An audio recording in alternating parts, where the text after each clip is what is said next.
Hello and welcome to Dungeoneer, a podcast dedicated to discussing Dungeons and Dragons. I'm Aaron. And I'm Josh. Let me get some goldfish from my bird. Don't do that, people. But anyways, let's do this. That's all right, Josh. Okay. Yep. You find a way to disappoint me every week. Every week. And I'm going to disappoint you again because I had a lukewarm open ready to go in my brain place, and then we talked for an hour and a half about campaign stuff, and now I don't remember what that lukewarm open was. However, what I do remember it being somewhat about was something about treasure, but I don't remember the whole thing. Oh, well, that's, as we all know, one word is very helpful. Yes, and it was all about treasure, but I don't remember what that was. So I guess what we're going to do is just think of what are some fun, unique types of treasure that you can give your party, because that's a really important thing in D&D. Like, actually, though. What are some interesting things to do with treasure? Yeah, so there's a dilemma that I think a lot of DMs have, and now I'm just kind of going off the top, but there's a lot of dilemma that a lot of DMs have, and it's like, what do I give my party that's not just like, here's 500 gold and 5 gems, have fun, or here's a magic item from book 1, like, from Dungeon Master's Guide, like, cool, congratulations. How and what do you do when it comes to like unique and fun magic items? Do you do unique, fun treasure magic items, or what do you like to do? Because it is a difficult topic, not gonna lie. What I've done a few times is when they help like somebody who's super powerful, like a dragon or like a higher level lich or something like that, is instead of giving them a physical treasure or a thing, like granting them a boon, whether it's like a feat, like, ooh, you got this like special Lich's companion feat or whatever, like I make this thing, whatever it is. Lich's companion feat. Congratulations, you are now the companion of a Lich. But so whatever it is, like whatever boon it gives you, I like to have this unique creation that's uniquely theirs, or sometimes it's even like awakening something within themselves. So what do you mean awakening something within themselves? What do you mean? Hold on, I'm pulling it up right now. Ooh, you got something all written? Yeah, so I've done this before. This is something I've actually done. So one of the characters, he had a brother, and the brother went missing like a long time ago. Classic kind of D&D. Oh, nobody knows what happened to the brother. And so one of the he found him again eventually after like this a lot of work, and he kind of blessed him, like he by saving his brother, who was in this horrible situation, who had kind of become this kind of psychic monster. He kind of granted him this ability. And I used an ability that was already an ability in D&D, so it was already leveled and nice and set up for D&D. I just gave it to a class that didn't have it. So this could be written terribly. I'm going to read it out exactly as I have it written. Awaken to mind. Your brother imbuing you with some of his alien knowledge gives you the ability to touch the minds of other creatures. You can telepathically speak to any creature you can see within 30 feet of you. You don't need to share a language with the creature for it to understand your telepathic utterances, but the creature must be able to understand at least one language.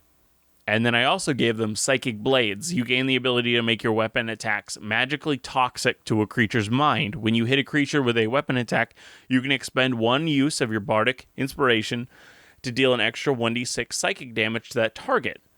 You can do so only once per round on your turn, and it goes up based on what level you are. Okay, so you like gave them somewhat of a class ability, because I think bards, the psychic blades for bards. Yeah, and so he was a different type of bard, but he had been gotten this power for saving his brother given to him through this imbuance of his knowledge. I also gave one like some of a kind of a smaller thing. You've begun to remember memories that were hidden from you. It hurts your brain a bit to remember, but you fight through it because you must know. You remember more of your studies, both from books and from in the field research. You have proficiency in Arcana. And so, like, it just kind of these small little things that instead of giving them a gold piece or instead of giving them a weapon, I give them Arcana proficiency because they remembered something from their past or this psychic imbuance. Okay, so yeah, I do love the idea of giving, like, special feats or class abilities and things like that, especially, obviously, if they're unique. What about some, like, unique items? Do you ever, like, tailor items to a character's backstory or a character's... All of the time. Like, in a treasure hoard? All the time? All of the time. Because I know, little like, bit of everything. in my campaign... All of the time. Yeah, my campaign, I try to give each player, like, a unique thing that's specifically for them, like a weapon usually, or an item or something, like a talisman or whatever, to make their character feel like they have... I mean, obviously it comes late too, though, but it makes their character feel like they have something truly, like, themselves and powerful, and I think that's a really fun thing to do also. I have What about, like... a special trinkets kind and of stuff? heirloom armor that the party in my game literally just heard about. So this character died who one of the characters knew about but didn't like, but he didn't know that his grandfather was actually, like, the person who trained him, and he had a very high respect for his grandfather. And so he has this special heirloom armor from the PC's grandfather that he saved specifically for his grandson. And so, like, he knows, like, that one of the PCs read the note, not the actual PC who it was for, but he just wanted to know what it was about. And if it would help calm down the kind of emotional situation they were going through, he would have given it to him. But he's like, no, this is just going to make it worse. I'll hold it until later. But so they know this thing exists and that it's out there. And then eventually they're going to get it. Yeah, and they know where it is. They just would have to go get it. Yeah. Do you ever play around with, like, unique trinkets and stuff too? Like what? Like in our campaign, like if we have a fork in our campaign, that type of thing. You mean like kind of like small scale magic items? Yeah, like small little trinkets that are fun, or even like one-use items that I've can have a dramatic effect. I've given things that are like boots of true speed that all your movement speed increases by 10 feet. Yeah, and that's a fun little trinket. What about, like, little roleplay trinkets? Do you ever do anything like that can be used for roleplay? Because I find it can be a really fun thing to do as well for rewards and treasure. But I have a few, obviously. But I also have these things called the bracelets of connection, which I believe I read a Reddit post where somebody was talking about this cool magic item they were given in their game, and they used it for fun little shenanigans. And what this bracelet does is it connects two people. There's an A and a B. And when the person holding bracelet A lets something go, the person holding with bracelet B can use a reaction to catch the object.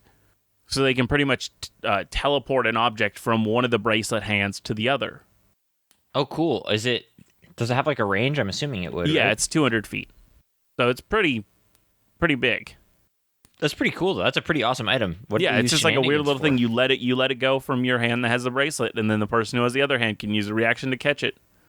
What did they do that would shenanigans with it? I don't remember what the person did for their shenanigans with it, because that was a long time ago. You're asleep, but and I gave drop it a lit torch and it burns down your house. That sucks. But I did a I gave it to my party. They didn't use it as much, but I like things that add something to the game without being like, hey, this helps you hit harder. Yeah, the only one that I have right now in our campaign is the fork that Fengar has. Mm-hmm. And that's fun. Which, for all you who don't know, it's a fork that when you think about something, when you're using it, it will taste like that thing that you're thinking about. Yep. Yep. So you can pretty much eat anything you want. And as long as you're thinking about something else, you'll be fine. Yep. Like, you can't eat poison or something. You'll still get the effects of the poison, but it will taste good. All right, well, I think that's going to be it for the Lukewarm Open then. Yeah. We can jump on into what the real topic is this week. Okay, well, since we have like 5 minutes still left of open time, I'm going to talk about something real quick because Okay. so I've already sent you texts about a new world I'm building, like asking you questions. Hey, should I do this or this? Yes. All of that has been inspired by the new D&D book, Fizban's Treasury of Dragons. Is that like an official book? What is that? Official. I don't Yeah, even know what this is. It's an official book, I but looked at it earlier. It's literally a D&D book, like a DM kind of monster, new races, new feats, things like that. Kind of one of those books, but it's all about dragons, dragonborns, everything in between, and kind of like how to run them and be like, if you want to put one in your game, like all of the details you will actually need to run one, like that in a better form than what you get in like the monster manual. And it kind of okay. It kind of branches them out and makes them not just look like mindless monsters that you would just throw at a party. It like kind of shows you that these are really interesting story things that you could really play with in fun ways. And I was reading through it, and I was going through the stat blocks, just kind of seeing what was out there, and there's some really cool stuff in here. But I got to a part about metallic sentinels, and I'm just going to read it directly from the book.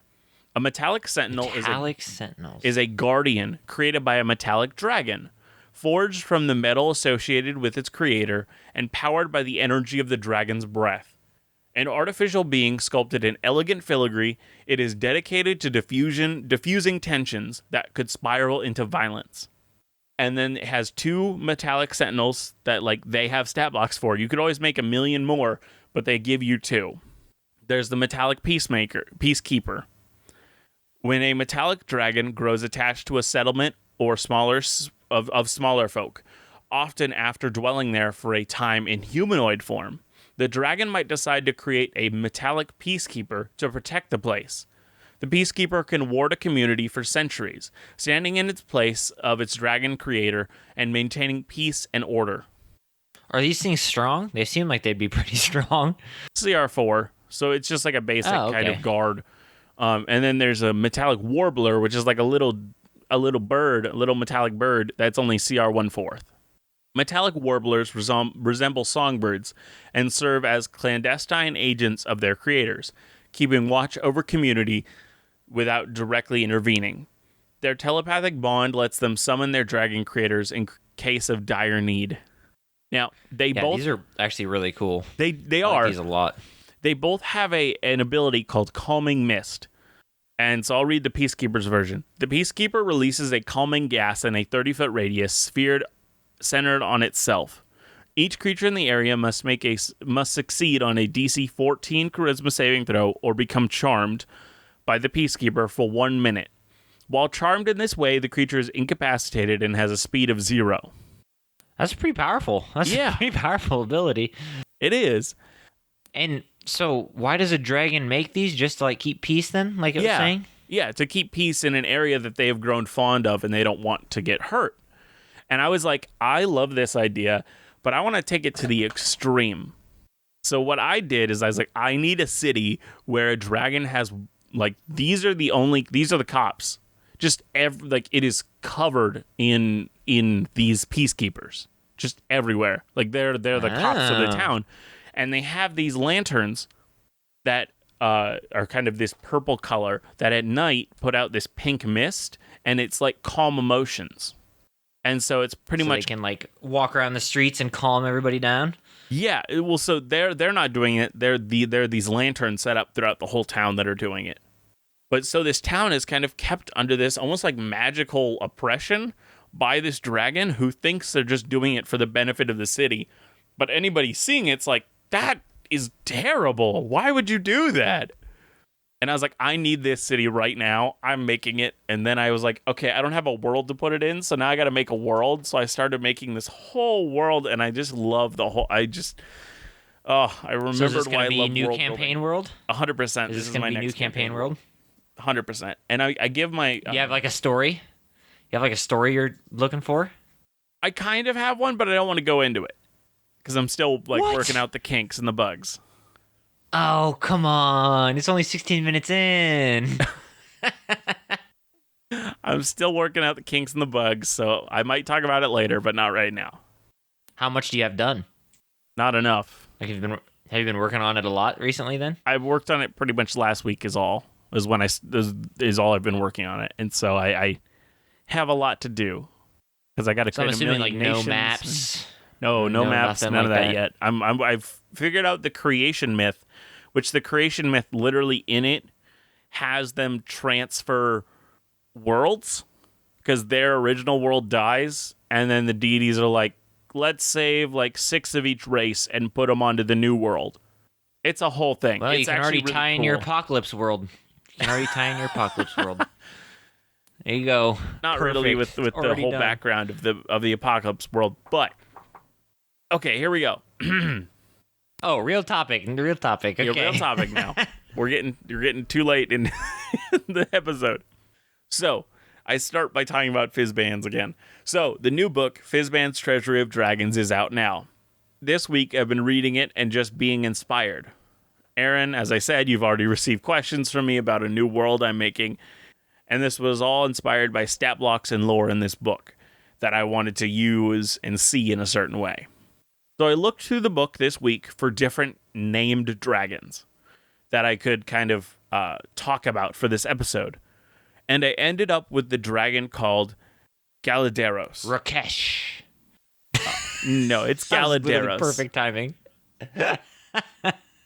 This line sealed the deal for me in the short snippet on them in Fizbans. The kindly copper dragon has grown fond of the companionship of humanoids, although he does not know if he will ever grow accustomed to the brief nature of their lives. His last association with the Galladron Company was well over a century ago, and it has been some time since any other outsiders have disturbed the solitude of the Dragon's Isle. That just I made think me... that's kind of sad. Yeah, I know. That just made me so sad and interested in this poor, lonely dragon. And I'm like, I gotta learn more imagine? about this. Like, he comes back to civilization like, hey, guys, you remember me? And everybody's like, no. You've Go been away. dead. They've been dead for years, your friends. That's really sad. Yeah, it is. So let's talk about this. So now, little is known of Galadaeros' early years, but their story seems to start as a adult dragon. They had their hoard in a place called Purple Rock, known for its storms that would give the island a purplish hue. These islands appeared as jagged, rocky places, but underneath their long spires hid beautiful valleys protected from the storms. In these lands, Galadaeros resided alone for a long, long time. Man, this is Galadaeros depressing. would occasionally interact with other dragons, but they were not aggressive and did not want to start any fights or bad blood with others. But see, no, at this point it's not sad because many dragons We like have to a be nice alone. boy, though. Oh, Yeah, he's we do very have nice. a nice boy, He's though. a very good person. But yeah, at this point it's not sad because he doesn't know any better. He likes to be alone, so he that's why he wants to keep it. Okay, One I'm day- going to guess the rest of the story. Go for it. Okay, one day, a little kid makes his way up to the Purple Rock and It's an adopts him island? as a puppy. It's an Yep, island. over to the island. So Yep. No, be he hard goes for to a the little island kid. and he adopts him as a puppy. And then Galadaeros becomes a little kid's puppy, and they live happily ever after. And then the kid dies, and it becomes very, very sad. Kind of like that family in Asia who they found a mastiff just kind of out alone, and so they're like, oh, we'll take him in, and they loved on him and fed him and whatnot, only to find out a few years later That he was a dragon. He's a bear. It was a bear. It was not a mastiff, not at all. And That's they're like, actually funny. wait a minute, this is a bear. And so they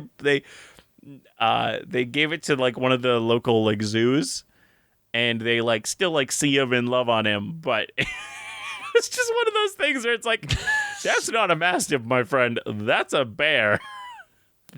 How do you even mix up a bear and a I mastiff? don't know. But in these lands, Galadaeros reside. Oh, no, I already did that one. One day, as Galadaeros watched over their lands, they saw a devastating shipwreck that killed all but one. Renressa Shiard. Renressa was a human adventurer. She was an endlessly bold and slightly reckless leader. When she awoke, she began to search around, looking for anything to help her survive. When she comes across Galadaeros, she tries to slay him. This amused Galadaeros more than anything, because she was weak and just shipwrecked, but now she decides it's the time to attack this powerful dragon? As she fought him, he began to ask her questions. She obviously doesn't win, and Galadaeros doesn't kill her. And you know what? She learns from her lesson and becomes his friend. Nope. She tries to kill him a few more times. Ah! No. But Galadaeros has a conversation with her each time. And over time, they do end up growing close. And in the end, once the two had grown close, Galadaeros ends up helping Ranresa by flying her back to her home of Waterdeep. Now, being flown into the big city of Waterdeep on the back of an adult copper dragon earns Ranresa instant fame and hero status. But it also made Waterdeep realize that they are a little too flippant with their dragon security. So they have a dragon problem, is what they you're telling create me. an anti-dragon barrier to protect the city from dragons. This barrier makes anyone with dragon blood entering the city want to leave and never return. Wow, that's a harsh reaction. Now, with Ranresa's new fame, she decided to build an adventuring company, and she made the all-female group the Galadrian Company, named after her dragon friend Galadaeros. Aww. It's almost as good as my version. It gets better. With this group, she returned to the island, and Galadaeros was thrilled and made friends with all of them. As they continued to visit more and more on while going to and from adventures, they asked for advice and talked about their crazy plans. Galadaeros got really close with all of them and became like a family, to the extent that some of them brought their families to live on the island with Galadaeros. No, Josh, you're killing me. They're just gonna die. I can't. They brought all their families, and they're raising children there with Galadaeros. Since Ranresa was so reckless as a leader, throughout their adventures, they ended up losing half of the group in the first few years. Okay, that's only half. In emergencies, Galadaeros would have daring rescues as much as he could, but sometimes people still died. The people who survived became better and better fighters through these harsh trials. This company's luck seemingly turned around. As they were orc hunting, they came across a large hoard of gold in an old dwarven cave. This hoard was huge, like 3 times the mass of Galadaeros, the adult copper dragon. This, of course, drew the attention and ire of many, including the wizard Noldist of Turtorn, who tried to kill... Who? His name is Noldus, Nuldus, of Turtorn, Turtorn, who tried to kill the Galadrians and Galadaeros for this hoard. In the end, Galadaeros destroyed Noldus and his wizard's tower.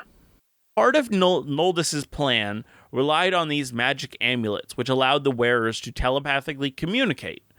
In Noldus's destruction, some of these amulets were taken and given to the higher-ups of the Galadrian Company, and the responding amulets were given to Galadaeros, so all of the high-ranking members of the Galadrian Company could contact Galadaeros at any moment if they needed to. Wow, talk about a powerful ally. Yeah. Pretty convenient item. Also, he's a dragon, so he has a huge hoard of gold, and he uses that for their advantage. He continued to help them grow and even buy locations in very major cities like Waterdeep, Baldur's Gate. Like, they got these huge fortresses now because he helped them, and they continued to give them places to live for about 400 years. Wow, that's a long time. Yeah, well, not for a dragon, but so he helps this company for 400 years. But eventually, he just got left on red, and it's now been over a century since he's had any communication with them. Oh no, they're all dead. Like there's no description of why that is or like what Wait, they happened, don't give why him- they they just never contacted him again. But at this point, That's- he grew to love these people and treat them like a family, and he had them for multiple of their generations, 400 years, and then all of a sudden he's left on red, just alone, just like, yeah, screw you, dude. We made you care That's about like- us. Now we're gone. That's like you had a puppy and then you just tied him up in the woods and said bye forever. That's so sad. Yeah, it's a puppy that paid for your food and lodging for the next 400 years. And then you're Aw, like, thanks, bye, Fido." puppy. Stay in the garden. That's so sad. Yeah, it is. So and sad. I'm like, I really just want somebody to go out there to Galadaeros and be like, hey, bro, like, I'm an elf. I lived for like 1,000 years. Let's hang. But even then though, you live for 1,000 years, you then die, and then Galadaeros is all alone again. Yeah. Well, that's why you have all your elf kids there. And that's another That's why you 1,000 just- every generation. That's why when you're 999, you just stab him, get it over with. Yeah, it was 999 years, that's good enough, Galadaeros. it hurt. I That's was so like, sad. That's so why? sad. Why did they leave him alone? Give me any answers on why they stopped contacting him. But no. So what do? He made all these protectors to communicate, to talk with, because he's so sad. Well, no. So these amulets that they That would got, be so sad. they're given to the highest ranking members of the Galadrian company. But they just stopped contacting him, and it made me cry. I was like, I'm so sad about this poor little dragon boy being left all alone. Somebody Poor go little see how he's dragon boy. doing. Oh yeah. So are we gonna make someone who goes visits him then, named Thomas? The tank engine. Have you seen that mod for Skyrim that turns all dragons into Thomas the Tank I Engine? do. The one I always would do for Skyrim is I would change all the dragons to fighter jets, and then Danger Yeah. Zone would play whenever you fought them. No, I can't. It was fantastic. It was so good. Can't. It was like I also like the one where it changes him into Macho Man Randy Savage. There's so many really dumb ones. Like, I think there's one that changes him to like Spider Pig. There's so many stupid ones. But have you actually played Skyrim if you haven't heavily modded it, Okay, so I looked it up on another wiki, and I found it was just dwindling numbers. So their adventuring company just kind of faded out of existence because there was just nobody to run it anymore. That's still so sad. It is. That's so sad. They just couldn't continue, so they just left him there, wondering what's happening. I couldn't even imagine if I was in that situation what would happen. You cry. Like, it's been 100 years since anybody's visited me. Where my friends at? You doing? And Oh, that's my. when the copper dragon turns into a red dragon and takes an entire army and destroys humanity because he's been wronged so heavily. Aaron, I forgot to ask you to get dice before we got to this part of the episode. Oh, I need dice? Yes, you need dice. Oh, well, they're in my closet, and I'm sitting down. I can't go get dice. You're going to have to go on D&D Beyond, and we're going to have to roll on there then. Or any other dice rolling, I guess. No, D&D Beyond's way fun because you can do like 2,000 dice at once and break the whole website. Might break your computer, but yes. And people listening, if you've never done it, you're lying to me because you've all done it. But if you've never done it, then I don't know what to tell you. I mean, who hasn't if they use D&D Beyond, though? I mean, truly. The first thing you're going to just do if throw there's as like a many major dice on roll. there. Yeah. Break your page. Yep.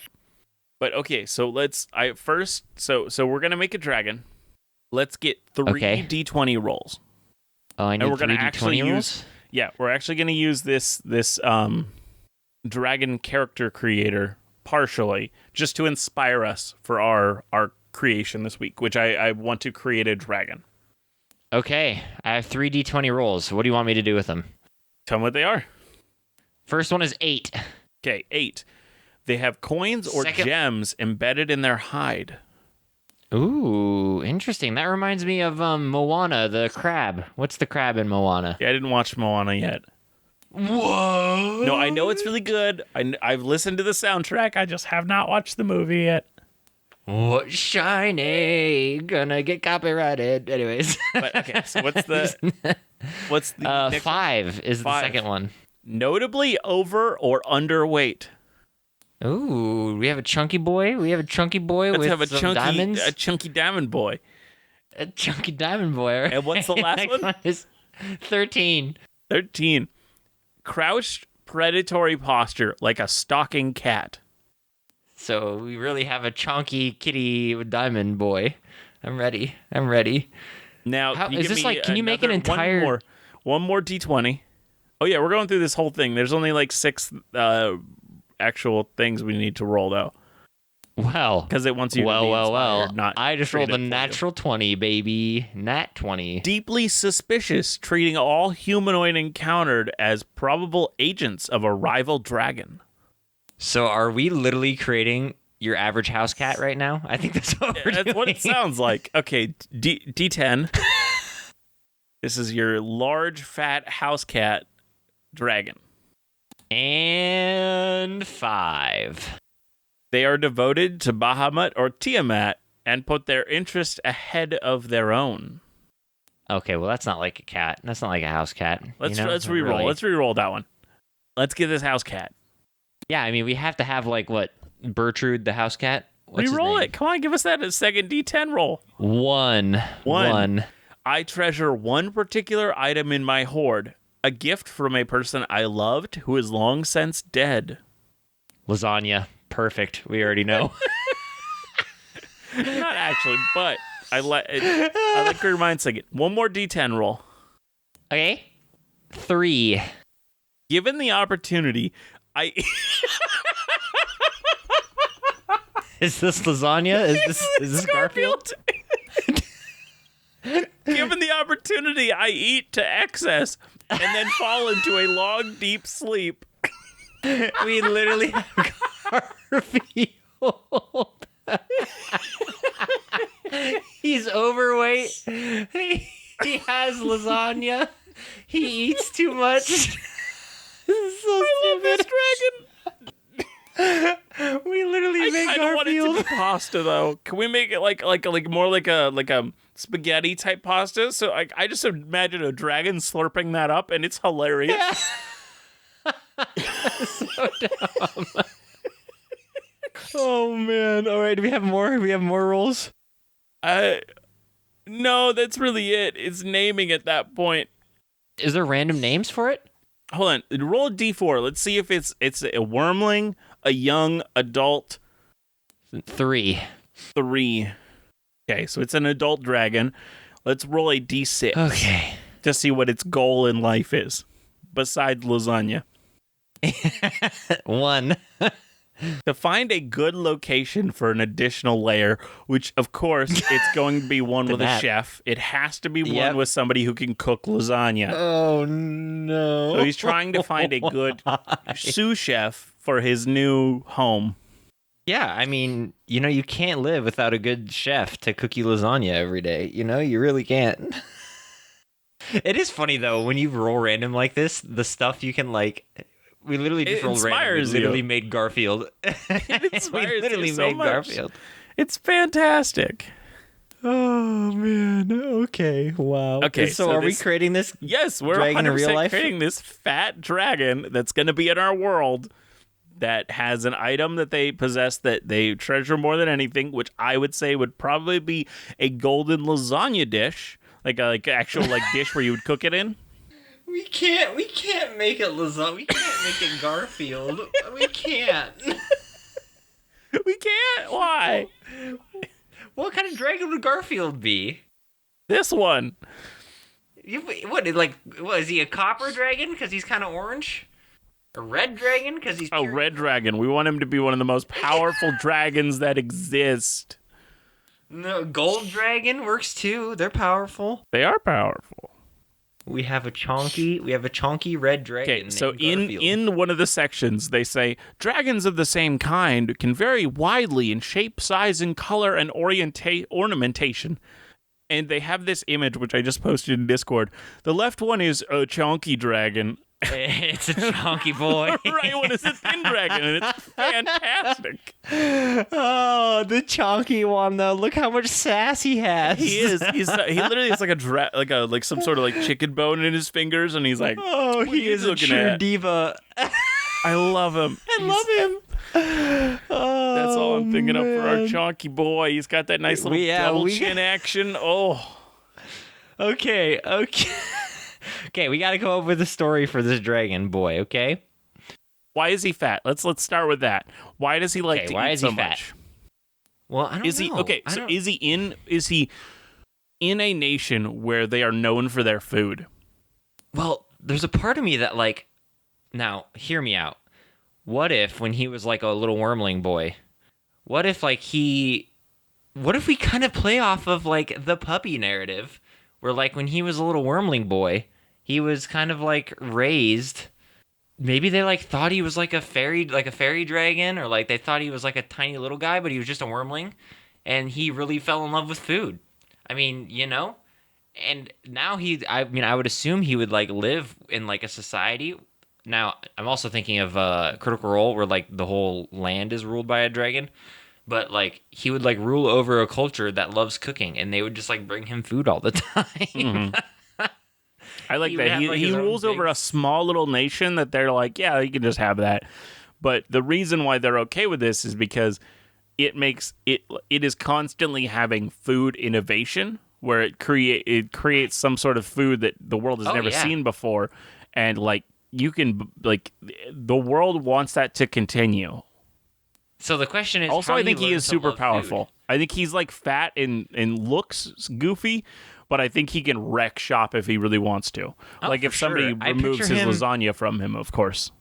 Yeah. I picture him like he resides in some sort of giant palace, obviously, like an opulent palace. And I picture him sitting on like a giant kitty or dog bed type thing, like up on top of like instead of a throne, he's got like a big dog bed. They have like food that they bring to him, and he just like eats all the food. The question is how does he get to like food? What caused him to like human cooking and stuff? Not humans cooking like in a bowl, like humans in a bowl, but like humanoid, yeah. Humanoid cooking.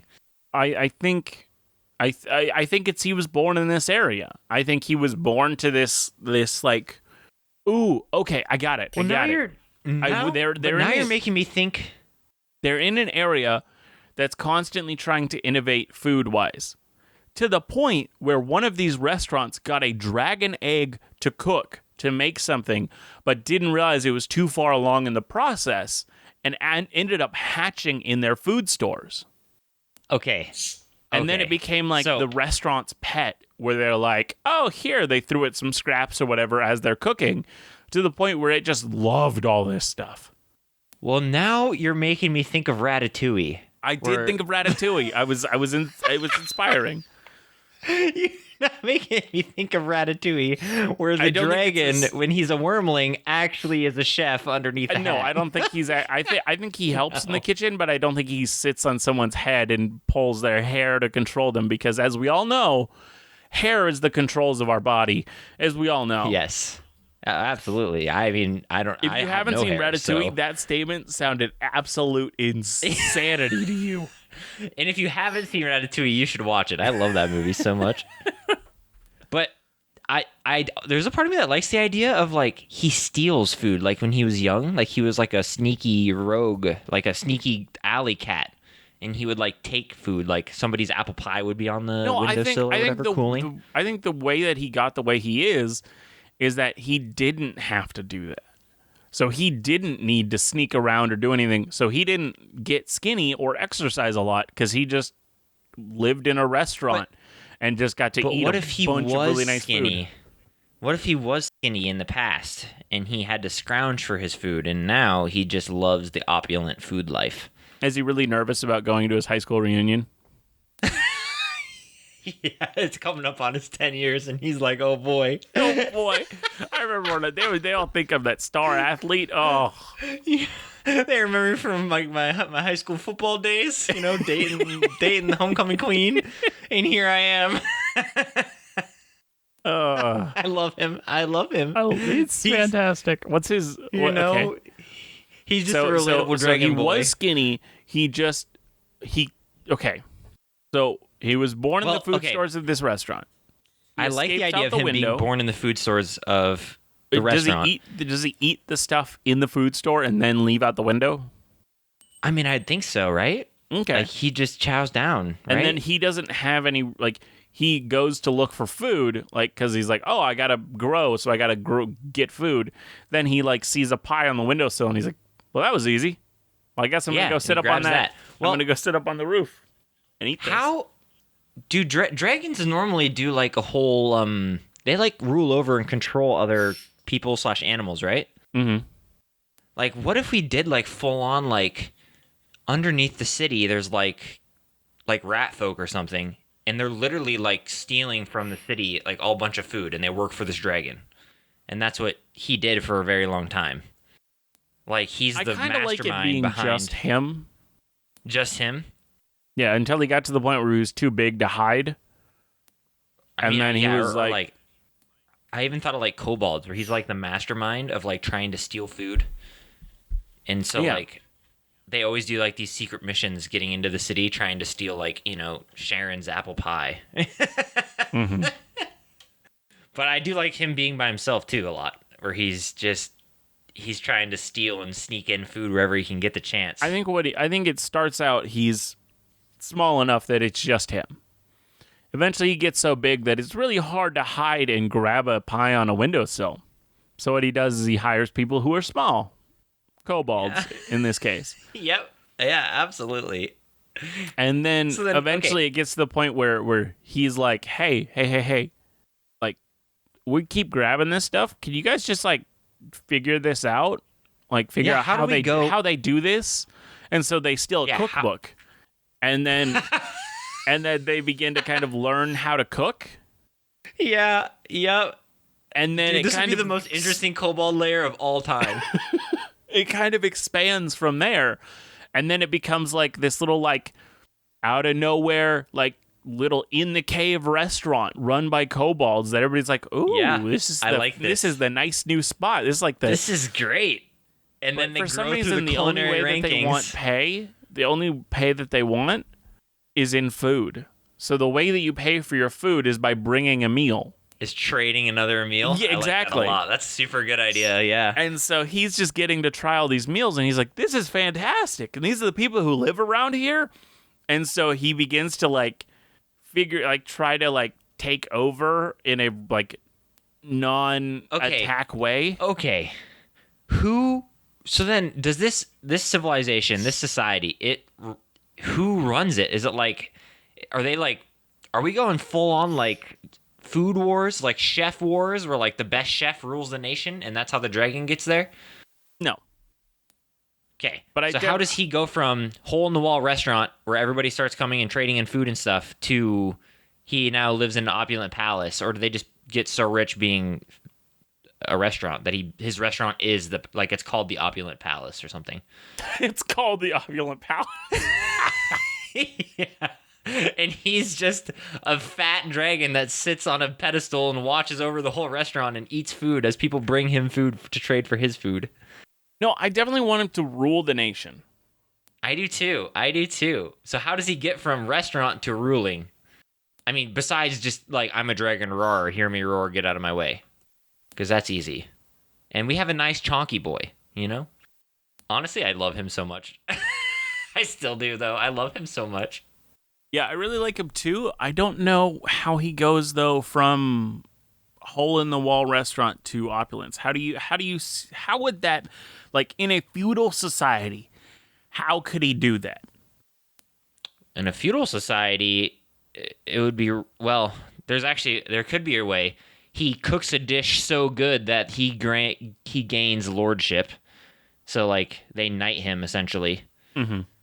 Or maybe they offer it to one of his kobolds, like his kobold chef, And they're like, no, grant it to the Lord. And then they grant it to him instead. So then he would become like a lord, but he wouldn't be necessarily like, a king or anything like that. Mm-hmm. So how does he get from that to, I like the idea of a king he makes a dish for the king, like the king hears about this restaurant for so long or whatever. And I mean, okay, if you really wanted to be really silly, I kind of wanted to, what if he has just like a small lordship over an area that has really good food stores, so that he has like so many supplies for whatever he would want to make, and he's just happy with that. I mean, I like that. I do like that, but I also really like that he rules over like a whole like country that's just very heavily dedicated to the culinary arts and to, because that's a valid thing that a lot of societies focus on. America's got barbecue, baby. Well, could there be a revolution of some kind, like an actual one with actual good reasons to rebel, that kind of puts him up as like a figurehead? Because who's gonna screw with this giant red dragon? So they like say he's in command. They put him up in the kingdom in the palace, but like he doesn't actually care about the day-to-day ruling. I mean, I'm trying to, and I don't know why I'm trying to do this, but I'm trying to rationalize how a really good chef would cook his way to be a king. I tried. That's what I'm trying to rationalize. I tried for long enough that I'm like, I don't think that's possible. And I can't.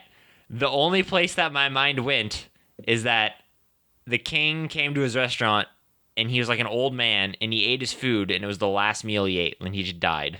Oh, and he like abdicated his throne to this dude? Yeah, because the meal was so good, but that's really silly. It is super silly. Unless... But I'm still stuck on that idea somewhere. Hold on. This king was very spiteful. He's actually like the biggest dick in the world. Like he was a spicy boy.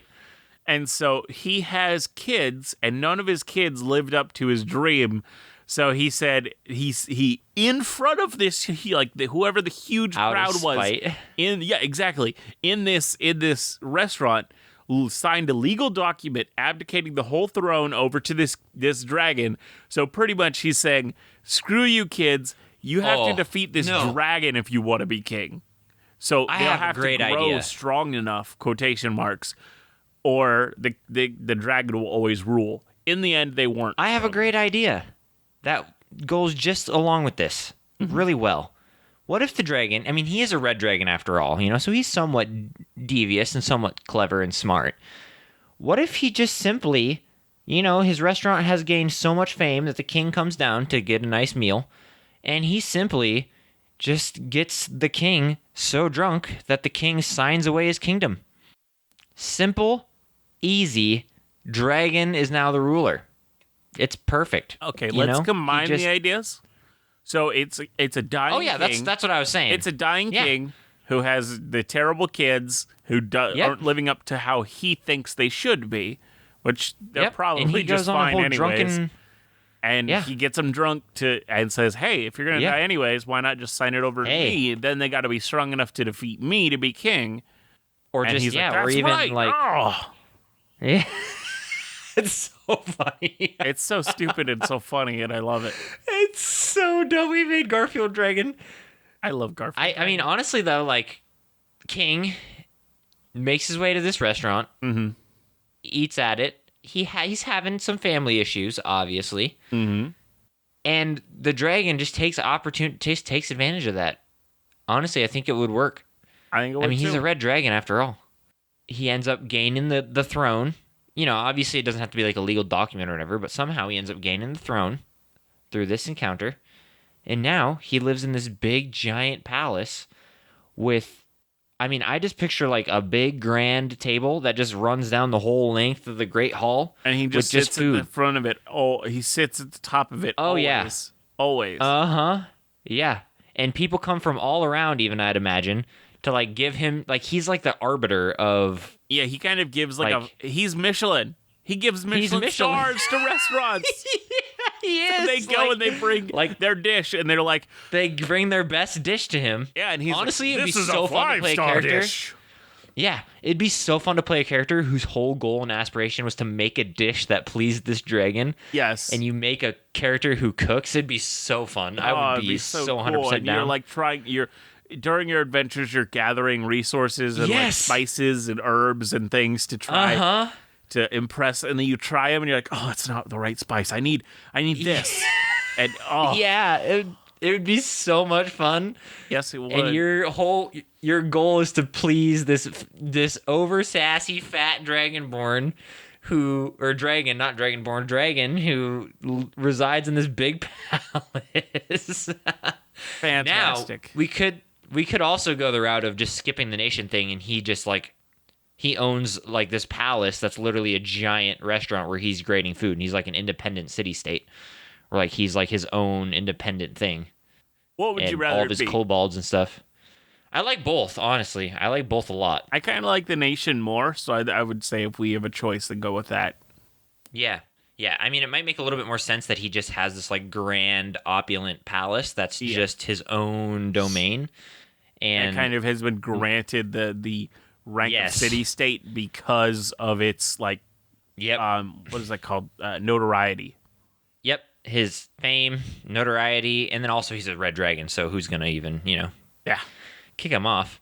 But now he just sits in his extreme wealth of food and just grants,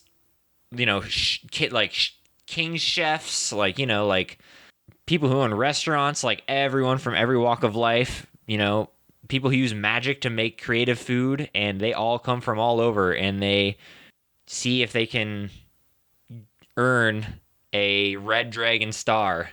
If they can, and I even picture it as like, I think they just call them red stars. Red stars. I even picture red star. I even picture like it's hard. It's like it's nearly impossible to gain like a really good, like a perfect score. Like he's like 5 red stars has never been given out.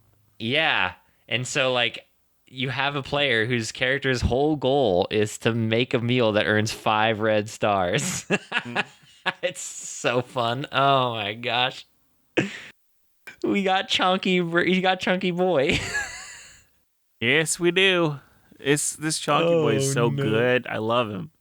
I also picture like he has like a ton of waiters that are all kobolds and stuff, like his original crew, like you get like you can even come like the restaurant still exists. Like you could go and operate and trade your food for his food. Oh, totally. And still kind of would you have to trade your food for his food in order to get your food graded still? Or would he have a whole separate thing where he would just accept your food and grade it? I think he's still a dragon at heart, so he still has like, oh, I want gold and stuff. So I think that for food, you trade for food. But to get your food graded, you got to give money. You pay. Yeah. Yeah, okay. A treasure of some kind. You have to give something valuable. Yeah. Yeah, whether it's personal value or not, like it has to have a certain value level, quotation marks, and that could be personal value, that could be sentimental, that could be it could be just any type of value, because I think the dragon doesn't care like what type of value it is, it just sees it as value. Yeah. What does his like lair actions and stuff do then? Like, does he have like a preserving room, like that preserves? Cloudy like, with a does chance the of food stay meatballs. Perfect. So it's like a firestorm of meatballs. No. I was thinking like his palace keeps food perfectly preserved. That's like his, like how like dragons have like weather effects, like like the volcano thing. His just like keeps he like his whole palace has food everywhere, and it like keeps it perfectly preserved, even without it being cool. Like it's still perfectly like it's a perfect temperature in his restaurant, but all food just stays perfectly preserved. Yeah, it sells things that are preserved like this, but it also sells some with no non-preservatives. He sells things that are preservatives. No, so I'm saying some of the meals are made with this type of food, but I'm sure there's a group of people that just see it as wrong, and they want ones with no preservatives. Oh, okay. I was making a bad joke about preservatives because you were saying he preserves them. Okay, so in his lair, it preserves food. Oh no. He definitely has a cold room that kind of something about like his ability to control fire. Kind of he sucks the heat out of that room, so it like keeps it good in that way of like an actual freezer or cooler or refrigerator. Are there any like damaging layer actions or things? Does he have animated chairs and tables and silverware that saying "Be our guest"? Heck yeah. That is his like fighting force. Like the kobolds are only trained as cooks nowadays. They do not fight. But he's got Beauty and the Beast. Yeah, he's got a chip. He's got all of the Beauty and the Beast people ready to go. You Rugs would of make that smothering. joke. Rugs of smothering. He's got brooms of sweeping. I don't know what all the constructs called. Ooh, there's ones that are furnaces and like Kitchen knives. well, there's kitchen knives, but here in G&D there are stat blocks for like a furnace, like a cooking furnace, stovetop, cooking stove. Is there? Yes. So he has one of those. Yes. And it's a great stat block. Like it's actually like really fun to play as. I think I've thrown it at my party 3 times at this point. Honestly, I would see him with all of that. Yeah. Yeah, totally. Oh man. Oh, this guy's good. Garfield the Dragon. Does he have a name? I don't know. What would we name him? Gordesfield. The what? I don't know. I'm trying to think of a weird dragon name. His name shall similar be. to be Garfield. His name shall be. Gordon Chef. Summers. No. His name shall be Chef. I don't know what I want his name to be. This is too difficult. Names are hard. Chef. What if it's just Chef? They just call him the Chef. The chef. The Chef. It's actually, sorry, it's Le Chef. Le Chef. Le Chef. Le Chef. His dragon name has been long forgotten, and he is now just Le Chef. Le Chef.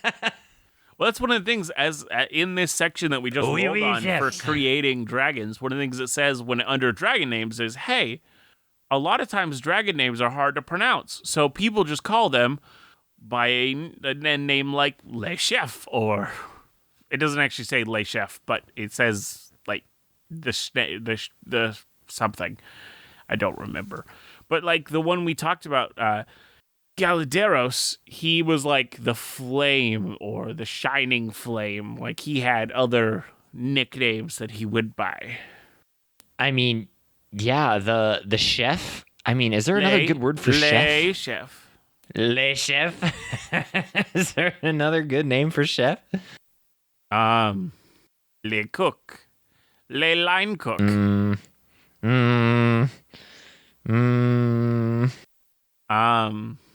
Le part-timer. Cordon bleu, chef. Cordon bleu. It's just cordon bleu. Oh, man. This is ridiculous. Oh, I love it. Honestly, it's so amazing. It's so good. I've got to look up what's the French word for chef. Oui, oui, chef. Le Chef, which is already French, Le Chef. I would have a blast playing a character who's dedicated to this dude. It'd be so fun. Okay, chef in French. Let's see what it is. Cuisinier. Cuisinier. Like cuisine, but cuisinier. Yeah. Yeah, I mean, honestly, he'd probably just be called the chef, like Le Chef or chef. Le Chef or... is fantastic. It's so good. Chef, what's that thesaurus? That's the word I'm looking for. Saucier? The one who's a sauce person? No, I was looking for the word thesaurus so I could see what other synonyms are. Yeah, there's literally cordon bleu cook. You were close. Yep. food Yep. preparer. Yeah, He's a le sous chef. Le sous chef. Yeah, but sous chef is lame. You got to be the head chef. Le chef de pâtis. Yeah, I see this one too. Le He's so pastry funny. cook. Le saucier. The culinarian. He's the culinarian. Le sauvant. Le hash slinger. The hash slinging. The hash. Oh, you didn't watch SpongeBob. Never mind. Yeah, I was going For to those say, of I you don't who know what watch you're talking about, my SpongeBob, you friend. understand. Le culinary Honestly, artiste. I do like the culinarian though. Le culinarian. Le culinarian. Anyways. Yeah, Le culinarian. Le culinarian. Is Le They call me the culinarian. And he is the nation he's in, actually, like their traditional accent, if you can do accents, is French. Is like a kind of French, right. kind of that part of Europe. So Eh oui, oui. Mademoiselle, pull up a chair. I took a year of French. I remember pretty much none of it. The dining room proudly presents your dinner. B-R. Okay, anyways. Don't get us I won't. sued or copyright striked.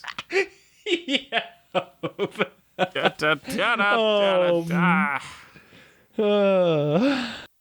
Well, Tie it your looks napkin like... around your neck, Sherry.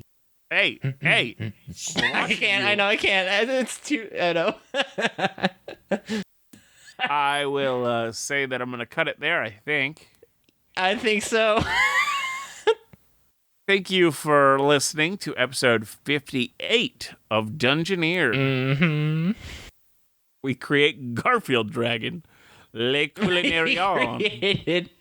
We created a chef dragon. It's so good. It just kind of happened, and that was fantastic. We probably wouldn't have gone that So direction if fun. we hadn't rolled it, which was so Nope. good. You were making jokes about Garfield, and we get, sometimes he's lazy and likes to eat until he falls asleep. And we're like, oh no, that's literally Garfield. We just rolled Garfield. Oh, So good. so good. My stomach. Okay. But thank you for listening. And if you want to write to us about ideas for topics or lukewarm opens, write to us at dungeoneered@hotmail.com. We read all the Or a emails that we recipe. get, and we love receiving them. If you have anything like, we were inspired to make this in your world, and so on, we also want to hear that too. Yes. Anything to add, Aaron? No, I don't think so. Well, as I always say, always remember to be the sharpest barrel in the bunch. See you next time. Bye.